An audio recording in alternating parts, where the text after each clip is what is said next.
Welcome to the Marketing Mastermind, a podcast designed to elevate your entrepreneurial mindset and help you take your business to the next level through digital marketing. Join your host, agency owner Hillary Russell, as she interviews experts from around the world, dives into business success secrets, and gives tactical mindset training to help you elevate all areas of your life and business. Ready? Let's dive into another Marketing Mastermind episode. All right, everyone. I am so excited to start off this conversation. I've got a good friend of mine here with me, Jesse Angeles. And Jesse, welcome to the Marketing Mastermind. So happy to have you here. Thank you for having me. I've been looking forward to this all week. Good. I have too, honestly. Our conversations are always so fun. I mean, you guys can probably tell in my voice here, but we've been laughing even before we started recording. So I'm excited for this. But Jesse, we've got our conversations, and I said this before we started recording, we could get down a lot of rabbit holes, honestly, in this, but the topic that I wanted to bring to you guys, you listeners here today, is uncovering and unlocking your creativity. And there is no one better that I know. And I say this sincerely, Jesse, there's no one in my network that I know, who really embraces this concept and this topic more than you do. So thank you for joining me for this.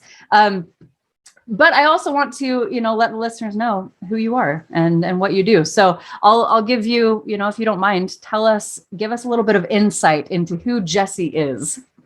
So I've been having a real difficult time being able to encapsulate that, because as a person who focuses on messaging and clarification, but more importantly, who are we treating the most important? That's our customer, because we don't matter. It's them. When they buy our stuff, then all of a sudden we matter. And then the brand comes after the fact, right? I mean, so many people put brand above anything else, but it's actually the other way.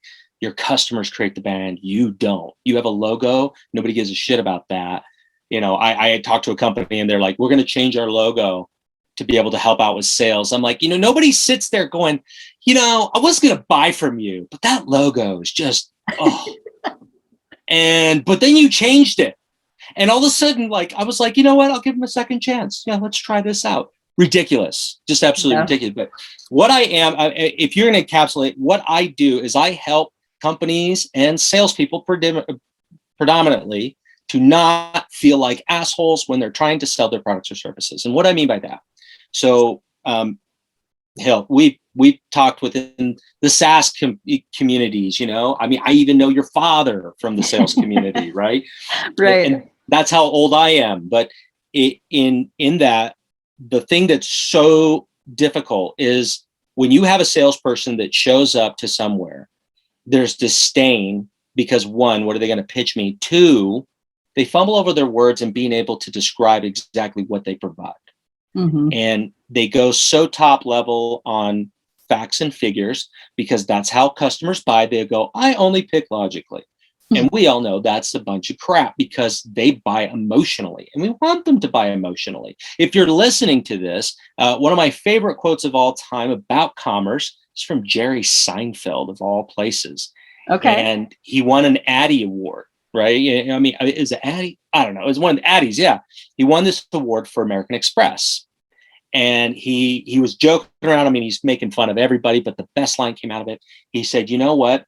If you're not happy with the stuff you bought, then you're buying the wrong things, because you can buy happiness and it comes in a package. It comes from a click in your inbox, right? Whatever you want, there is opportunities, happiness. And that's what I feel like I do as I help companies understand the happiness of their customers to be able to track them and lower their acquisition cost by that. Now, that was a bunch of high-level speak going, I want people to buy emotionally from you and stop thinking about how much they're spending. It sounds manipulative, but if you're listening to this and you're a marketer, you're a manipulator, and that's okay. Just embrace it. It's great, we have to. Manipulation is just a word. If we think about marketing across the board in the world, especially like in Mexico doesn't have a word for marketing. Spanish doesn't have a word for marketing. Mexico. Oh my gosh. I'm half Mexican. I just said that. That's hilarious. Anyways, in Spanish, they don't have a word for marketing. It's propaganda. So when we go back to really, really far back to like Edward Bernays, one of the fathers of modern marketing, it's all about being able to connect with customers. And so I think about the behavioral psychology of the consumer, what's going to drive them to be able to buy. And the best part is that all those marketers are listening to it. I need you to do this, put that, that hat that they have at Harry Potter's castle. And he said, Gryffindor, right? No. At Harry Potter's castle. Yeah. Okay. Well, yeah. I don't know. I don't know all that stuff. I'm not down with what is it? I don't even know. Hogwarts. There we go. Hogwarts, the sorting hat. Okay. The sorting hat. That's exactly what it is you're being able to put it on and understand exactly what they want by putting a hat on them. And us as marketers, we are magicians, we're alchemists. We create out of thin air. And the one thing that I love about that is if I run into somebody and they say, I know how to create it all the time, like they've actually figured out the philosopher's stone and they can create gold out of nothing, that person's a liar. They're such a liar. We are always constantly on this battle to be able to go, what does the consumer want? Because they change so much. Yeah. Beautiful. So that was a really long explanation, but it was. No, that was. And it was a long explanation. Perfectly said. That is the biggest water bottle I have ever seen. What the crap? Oh my gosh. Sorry. Full gallon. You don't see this, but it's like twice the size of your head. That's crazy. Yeah. And I got a big head apparently. So 3 times the size of a normal human being's head. Yes. No.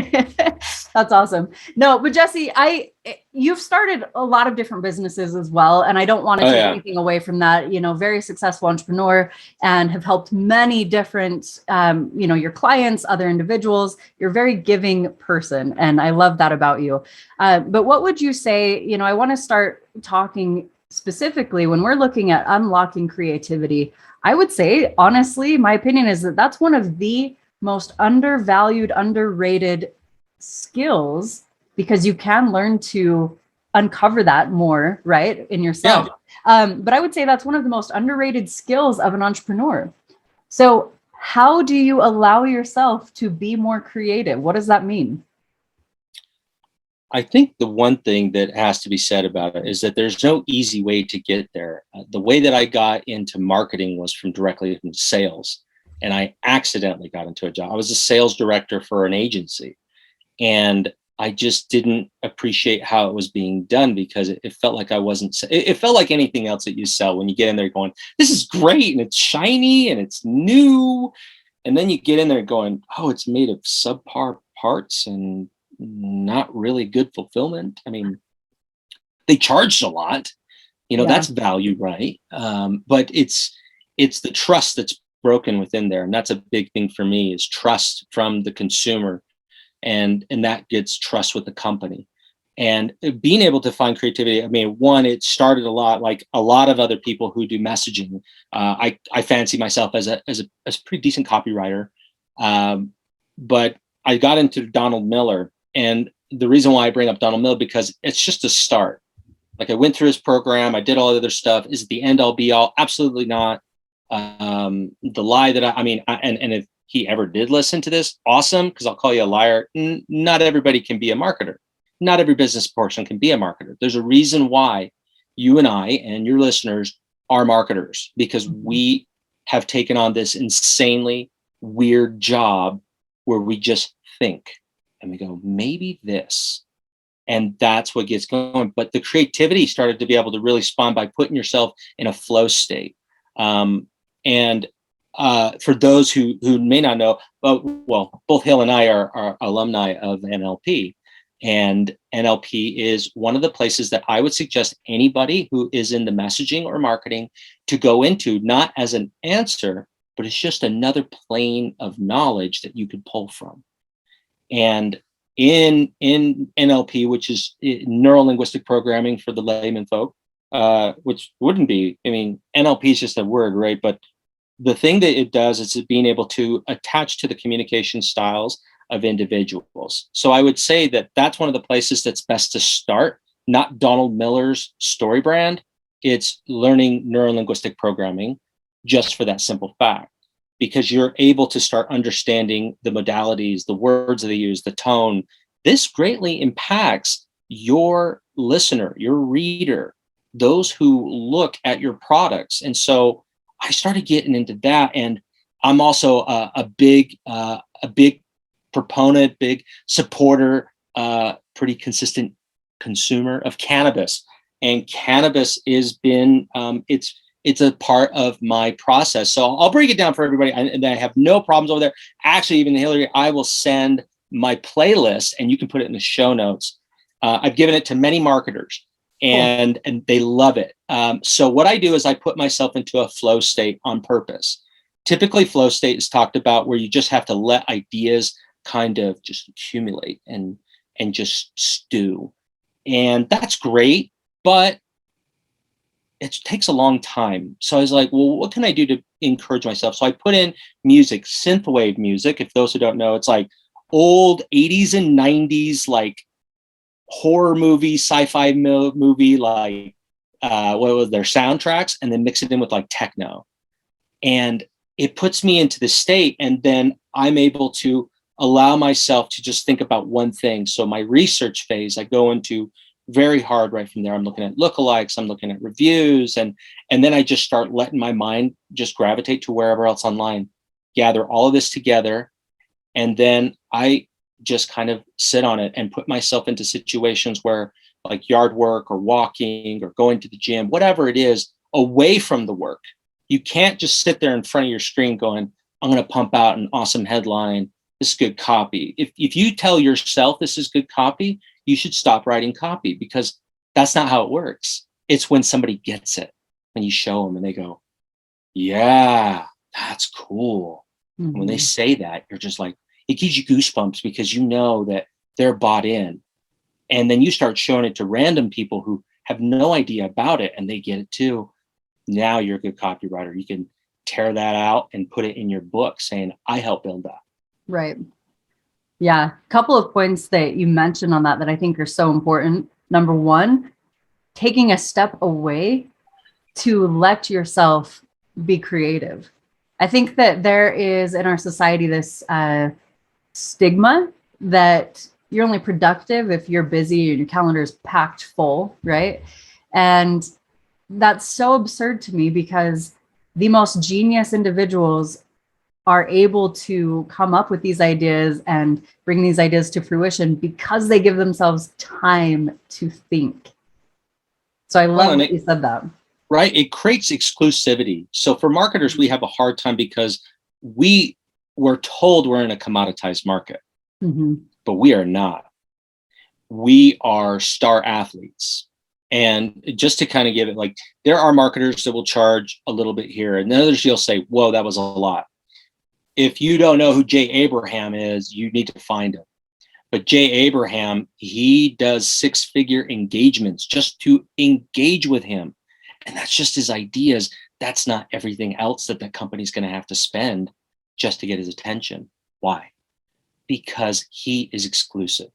He works with fewer clients that are bigger. But even back in the day, he would work with multiple clients. But the one thing, he had to have passion from them and interest in his own mind.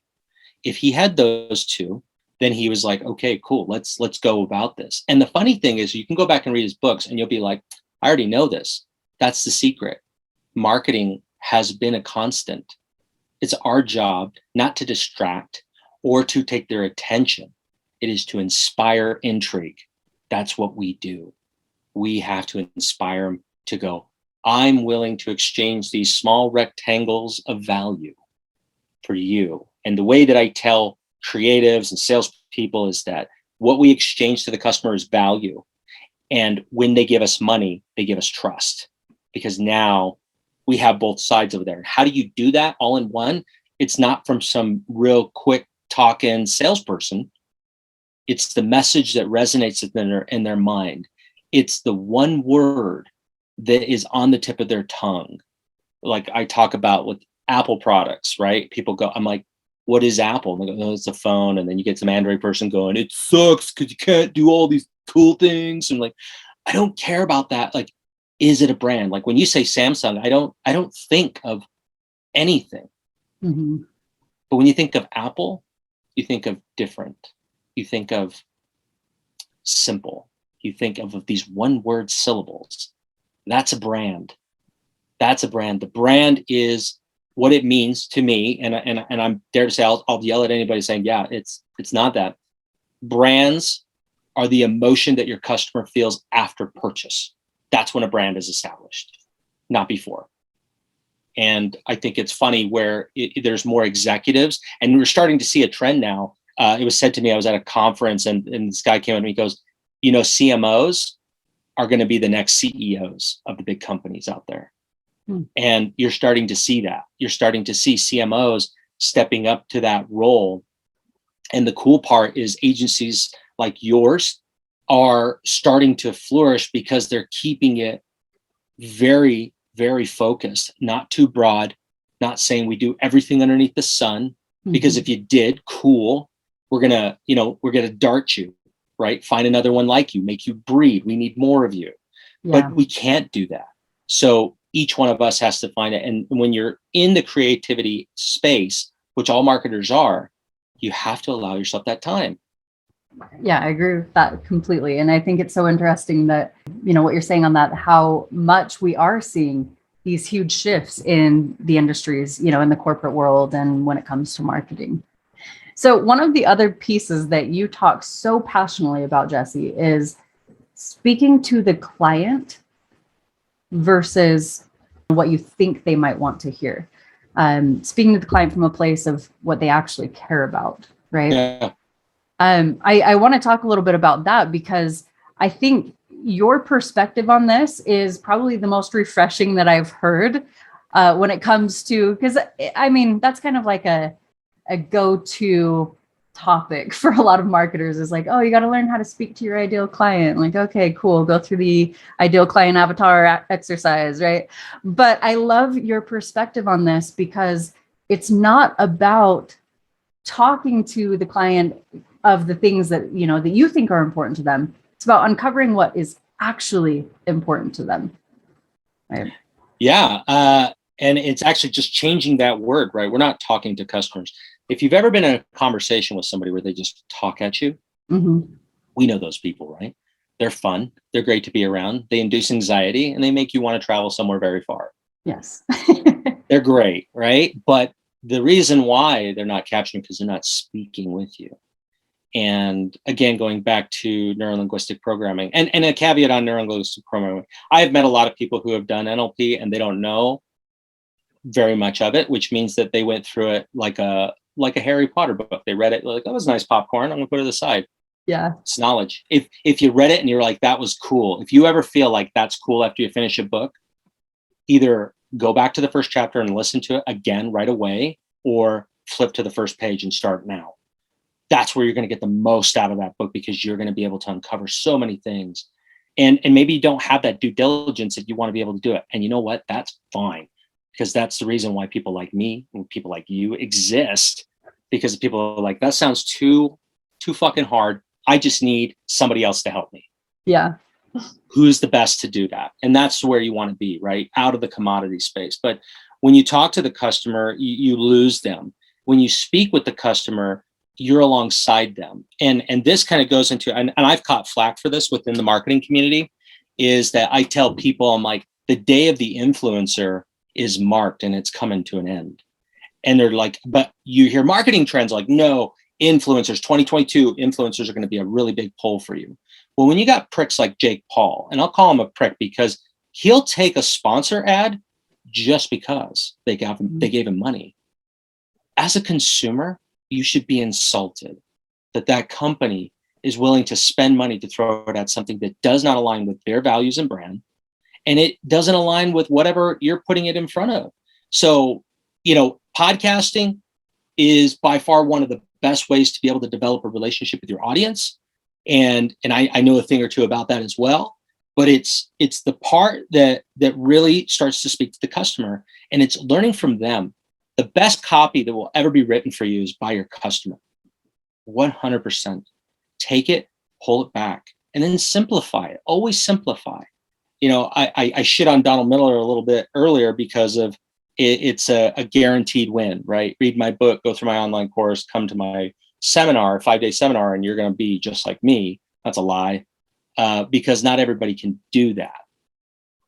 But it's by being able to understand that customer so much that they become emotional with you. I brought up Apple. One of my favorite emotional brands, and even though I haven't been able to drink it for years because I'm a type 2 diabetic, is Coke.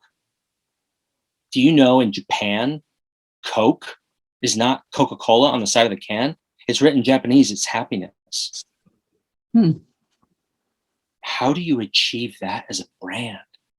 You are so emotionally involved with them that they call your product, go, we don't have a word like this in our language. We're just going to call it happiness because that's the way it makes me feel. Right. So it's achieving happiness with your customer so they feel like you really get them. Not you wrote a bunch of great points, right? I don't know. Again, having a conversation with a company just yesterday, like, you have way too much. You are trying to force feed anybody. Well, they've got to know everything. But that's not the way it works. You educate them later on, but you got to pique their interest. If you don't, right? It's just not going to pull you in. You got to turn ahead. When a cool looking car goes past you, you watch.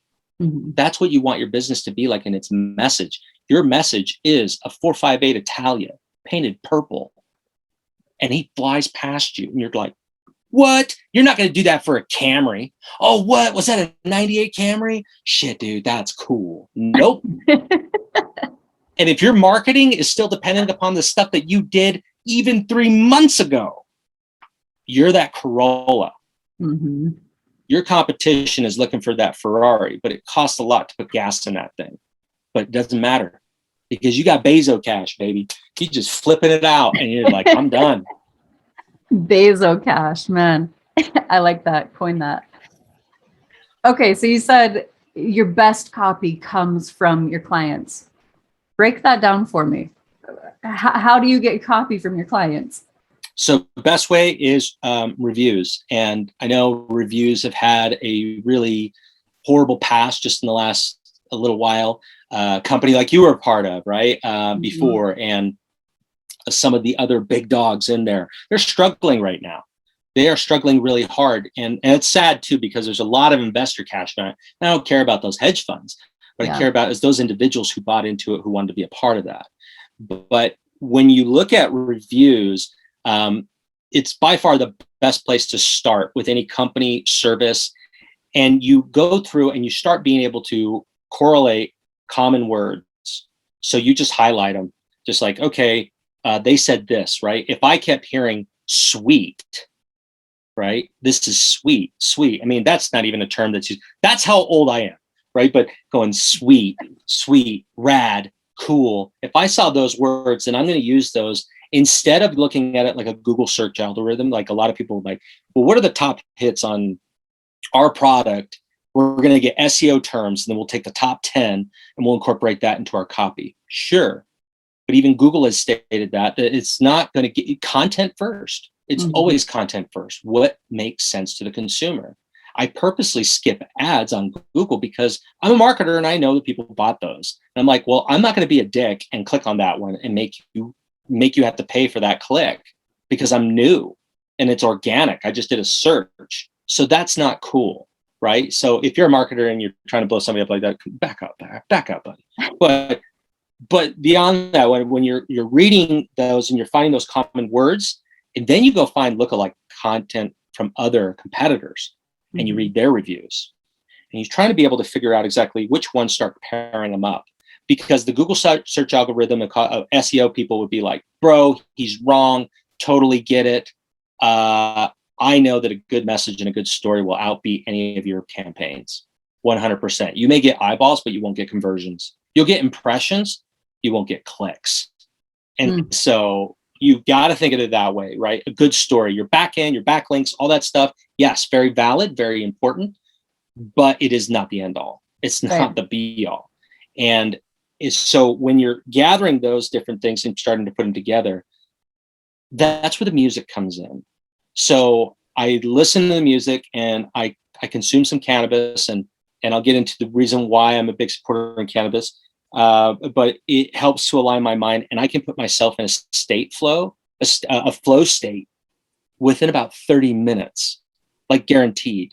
Like I took a pill. I'm like, oh, it's going to kick in 30. Like literally, that's how I feel. I put myself in there. My wife knows, my kids know if I've got my AirPods in and I got my iPad and I'm writing on it, they know. And all I start doing with that one is I just start writing. So I'm not even focused on how to create this specific message for this one. I just start writing, and you're going to go through a lot of garbage.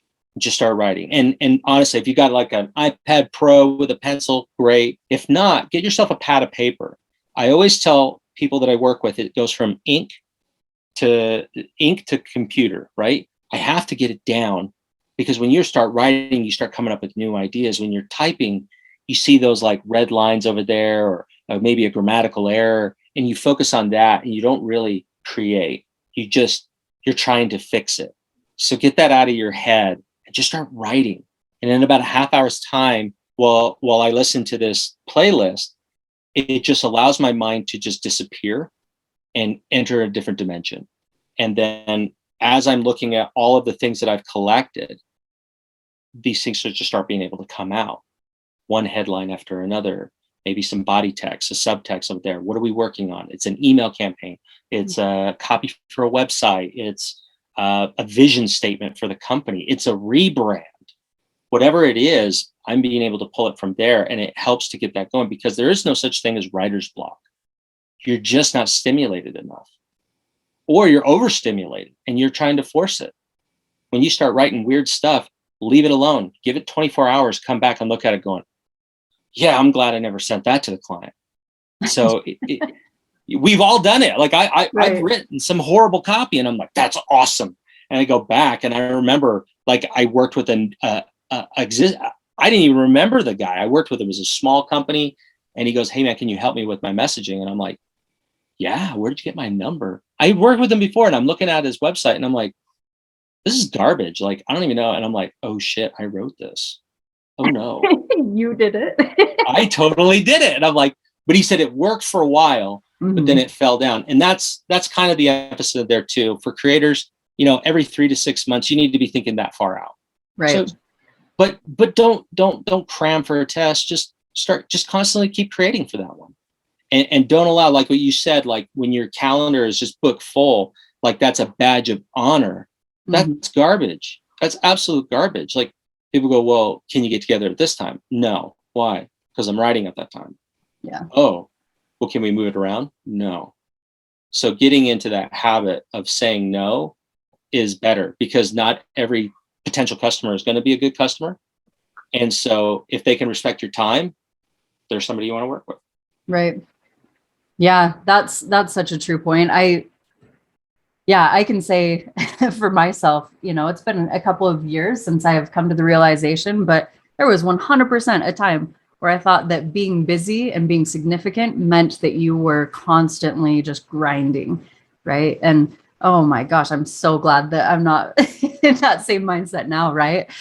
Because you're exactly right. You have to prioritize the time that you need, for yourself to not only be creative, but to recharge and to have the time that you need to accomplish different things that you're working on. Yeah, absolutely. You brought up, bringing these ideas from your clients, from testimonials, right? Having this information put together. But I think that, almost like another level of this is you've got your clients that you're working with. They tell you different things that are important to them. But what is the best way to really, I guess, use your powers for good? We'll say, because you said at the beginning, like, as a marketer, you're a manipulator. And that's not a negative thing. No. that doesn't mean that it's a negative thing. But how do you leverage that to evoke emotion? Give us some like straight points, like what evokes the emotion in copy? And you brought up, storytelling and these different things, but that's really, we know as marketers that emotion is what really drives the sell. That's what really, solidifies a relationship. So how do you get to the emotion? So better than me trying to be able to come up with something, I'll give you a missed opportunity. It was huge. So I had the pleasure of being able to work with an e-commerce agency as a consultant, as a kind of a quasi creative director. Mm-hmm. And when I came in there, one of the products that they had, and I don't think the product is around, and even if they do, go buy it. It's cool. They called it Brookside Minerals. It's a carpet cleaning solution that has no perfumes, dyes, oils, whatever like that. One of the companies that use the product that say we don't have any soaps, they're using this product. And this company wanted to create a home version of it, Brookside Minerals. It has a picture of a river going downstream with some really nice pines and all that stuff, and a nice blue sky with the clouds. And that reminds me of a bottled water, like a bottled water company. Exactly. And I said, so you can only use this product in cabins? And he goes, what? And I said, where did the name come from? And he's like, well, my wife, her name's Brooke, and we put Brookside, like, it's like a Brookside, like over there, and there's minerals in it. And I'm like, yeah, the consumer doesn't care about that. I said, they don't care. There's nothing. Imagine a commercial, and this is where I go because my mind starts creating. I write commercials as well, and it's, hey, how did you get your carpet so clean? Brookside Minerals? That doesn't roll off the tongue. So we had to think of what is it that comes from there. And this is the part that is magic. Yes, I did tell you this is my process, but just because I show you my Kung Fu doesn't mean you can do it too. I have an ability, I guess. That's a gift that I have. I have somewhat of an eclectic memory. So I remember everything, even ads from when I was a kid. I could tell you exactly what's going on in that ad, where I was at, where I was playing with. I can be able to recall that. But when thinking about this product, Brookside Minerals, I was like, that's not going to go off the shelf. So I said, why are you going with this look of organic? And he goes, why not? Because your competitors don't care. The reason why your organic products are not flying off the shelves and they're on the bottom shelf, not the mid shelf, where that's where you want. That's the glory. Top one, just as bad as the bottom. So if we're at the mid shelf, I want to be able to reach from my cart to there and grab something. And it's got to stand out, but it's also got to look like the big dogs, right? If we're working against the Scrubbing Bubbles, I don't even remember the brand name, but the Scrubbing Bubbles, they're going to go with that one because they recognize it, because it's easy to remember.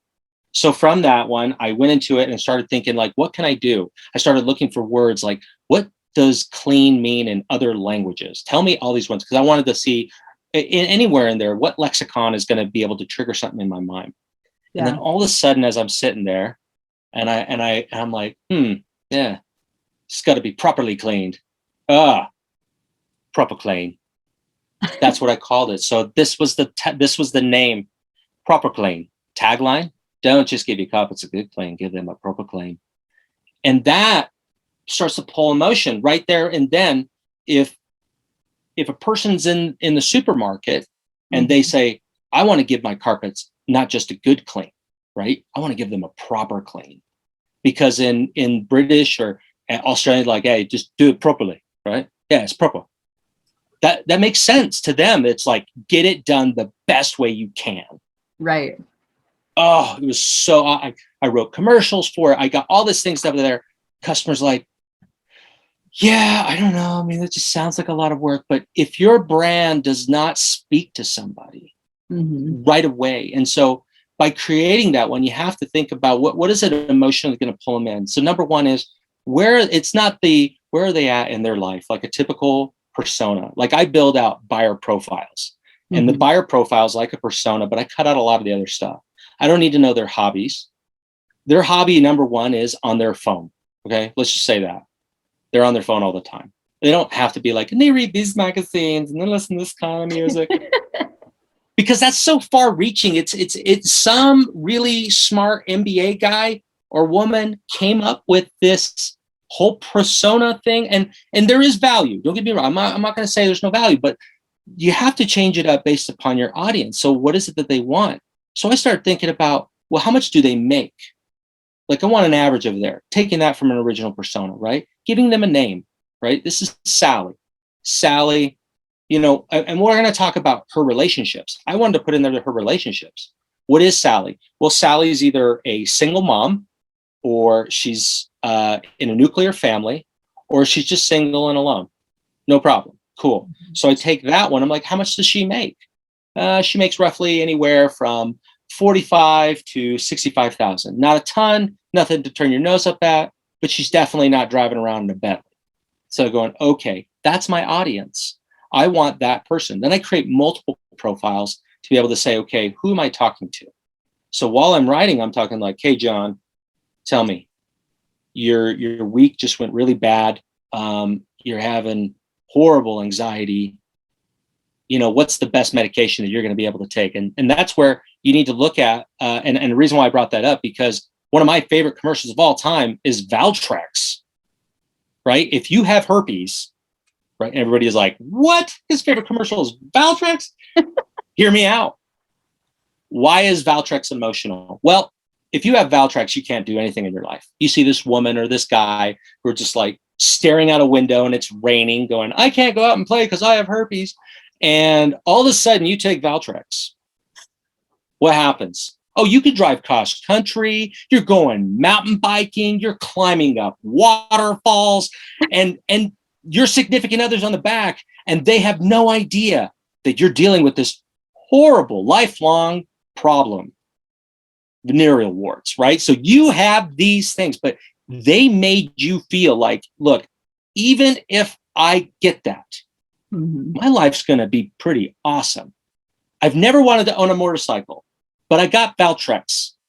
I'm going to Harley tomorrow, right? I mean, that's what you need to think of, right?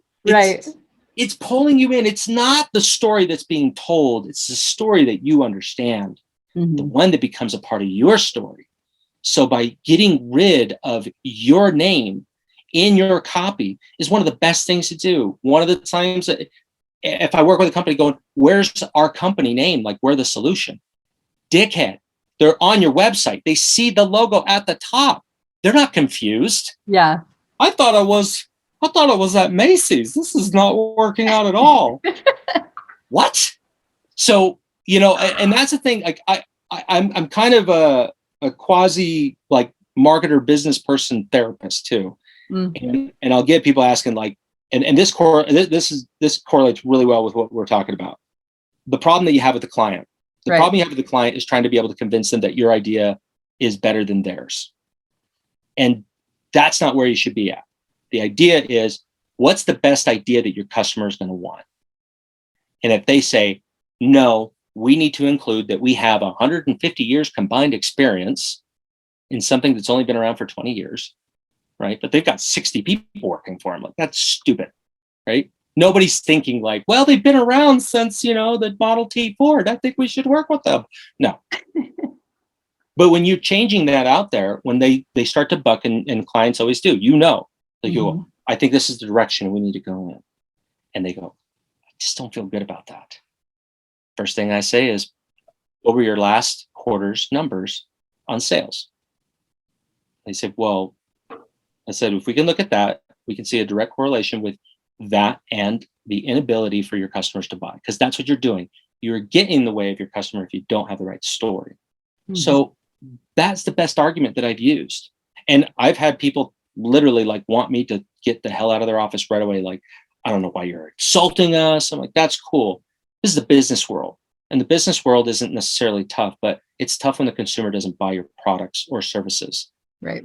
So if you're not aligning with that story, then you're doing yourself a disservice. So at night, if your sales are low and you're like, but we've used this story for ages, I want you to look deeply into the mirror and punch yourself 5 times, because you need to know that you're hurting yourself. So get out of the way. Let those who know what they're doing to be able to try and create ideas. There's no guarantee. There's absolutely no guarantee. Marketing is a gamble. 100%. 100%. And that's okay. But the whole thing is, if you're not getting into the head of your customer, you don't know why they buy. And it's not as easy as like, I'm just going to come up with something really good. Like we saw a lot of companies jumping on the green bandwagon or any other social political thing. They try to attach themselves to that one. What happens? Well, you didn't realize that the majority of your consumers don't particularly follow that narrative. and they try it. You can't do that across the board. Matter of fact, that's the best way to be able to look at marketing. Look what's happened within the last 12 months. See what brands are suffering today because they changed their story. It's not your story, it's theirs. Thank you for that tough love that we all needed.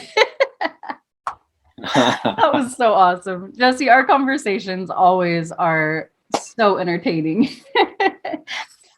We're just about out of time here, but please share with us the best way to get in touch with you. How can listeners get into your world? So real quick, I have the #1 cannabis podcast on Apple and Spotify currently. It's, dare I say, the #1 cannabis podcast in the world, created with no ad spend, 100% organic. And the reason why we did that is we knew our customer, and it was a marketing test, and it was very successful. You can go to my podcast, cannabisschool.com. Oh no, Cannabis School. Just go to Cannabis School. Look up cannabis on any platform you're in and listen to that one. Not on the purpose I'm trying to get you to start using cannabis, but that you can kind of learn about my content strategy on that one.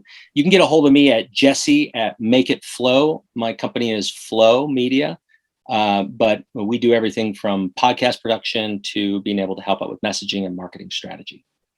Amazing. Thank you so much for the incredible stories, wisdom, and entertainment. Thank you today. for joining us for another episode of the Marketing Mastermind Podcast. If you enjoyed this episode, please like, follow, rate our show, and share with your friends on social media. You can also join our community by visiting us online at marketingmastermindpodcast.com. Thanks for joining us, and we'll catch you on the next episode.